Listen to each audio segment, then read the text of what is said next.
जिज्ञासा के लिए तैयार रहेंगे। सुबोध जैन।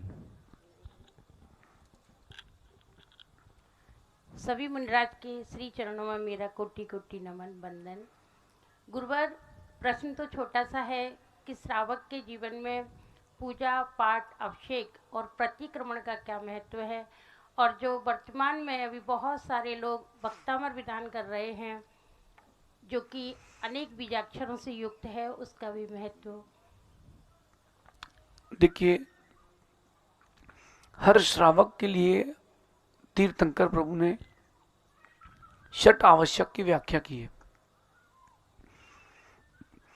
कि 6 आवश्यकों का पालन अवश्य करें, और इन 6 आवश्यकों के पालन से उसके चित्त की एकाग्रता और विशुद्धि बढ़ती है। दोपहर पे मेरी इसमें बहुत सारी चर्चा हुई थी धीरज भैया से। पूजन है, पाठ है, स्तुति है, भगवान की आराधना है, गुरु सेवा है, दान आदि की प्रक्रिया है। इन सारी प्रक्रियाओं से श्रावक इसलिए जुड़ता है, कहीं एक ही प्रक्रिया में रहेगा तो उसका रुझान खत्म ना हो जाए। तो कभी पूजा कर लेगा, कभी वो स्वाध्याय कर लेगा, कभी वो प्रतिक्रमण कर लेगा, पापों का प्रक्षाल कर लेगा, कभी वो ध्यान कर लेगा, कभी गुरु उपासना कर लेगा। इन सारी चीज़ों से उसका मन लगा रहता है। जैसे एक भोजन निरंतर करने करने से व्यक्ति ऊब जाता है और फिर उसका विशुद्धि खत्म होती है और फिर वो बाहर की ओर जाता है। ऐसी षट आवश्यक इसीलिए हैं कि आप इन आवश्यकों में भिन्न भिन्न समय रहेंगे तो आप कभी इससे विरक्त नहीं होंगे, उसमें मन लगा रहेगा। हाँ, इतना है, जिसका जिसमें रुचि ज़्यादा होती है वो श्रावक उस आवश्यक को उतनी देर तक कर लेता है।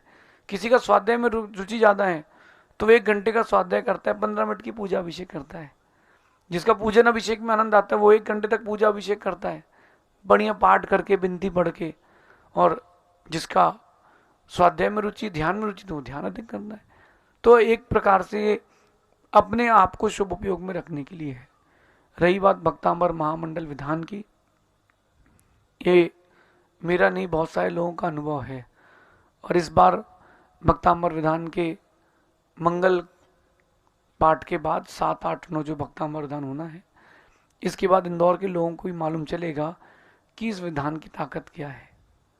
ताकत से तात्पर्य मेरा ये है, जो बीजाक्षर होते हैं वो अनंत शक्ति संपन्न होते हैं। बस आपकी श्रद्धान और आपका उसके प्रति उच्चारण, आपका उसके प्रति समर्पण जैसा हो वैसा काम होता है। हमको गुरुजी ने एक मंत्र दिया, बोले बेटा इसकी रोज 7 माला फेरना। आगरा की बात है, मुझसे प्रवचन नहीं बनते थे ना, ढंग से मैं कोई, कमरे के अंदर तो बहुत अच्छे से बात होती थी लेकिन माइक लगते ही बिल्कुल नर्वस सिस्टम बिगड़ जाता था। गुरुजी ने कहा बेटा तुम इसकी जाप करो, लंबे समय बाद फलित होगी। 6-7 साल लगे लेकिन वो चीज़ फलित हुई। बीजाक्षरों का बहुत गहरा महत्व है और प्रत्येक बीजाक्षर अपनी अपनी शक्ति को लिया है। काली मिर्च देखी होगी आप लोगों ने, खाई भी होगी। गर्म होती है कि ठंडी? ठंडी होती है। कभी खाली पानी में उबाल के खा के देखो, गर्मी में धुआं निकलेगा। बूरे के साथ लेते हो तो वो ठंडी हो जाती है, और उसी काली मिर्च को अपने पानी में उबाल लिया तो वो गर्म हो जाती है। और अगर उसी काली मिर्च को आपने वृक्ष से कच्चा तोड़ के खा लिया है तो 40 डिग्री में भी आप चिल्ड रहोगे। तो ये काली मिर्च की प्रक्रिया है। ऐसी बीजाक्षरों की प्रक्रिया होती है। उसमें अगर अनुस्वार जोड़ दिया है, विसर्ग जोड़ दिया है, रेफ जोड़ दी है तो उसका अपना अलग महत्व हो जाता है। इन बीजाक्षरों से शक्ति का संचार होता है और इन बीजाक्षरों से विशुद्धि भी बढ़ती है। इन बीजाक्षरों के पाठ से बार बार आवर्तन करने से पुण्य का संग्रह होता है और वो सारे काम कराता है। तो इस बार इंदौर में भी लोगों को ये मालूम चलेगा। अभी 2 दिन तो नरीमन में लोग इसका आनंद लेंगे, भक्तांबर महामंडल विधान का। इसके बाद समर्पण समूह गुरु भक्त परिवार इंदौर मिला के करा रहा है। इसके बाद लोगों को समझ में आएगा कि क्या होगा।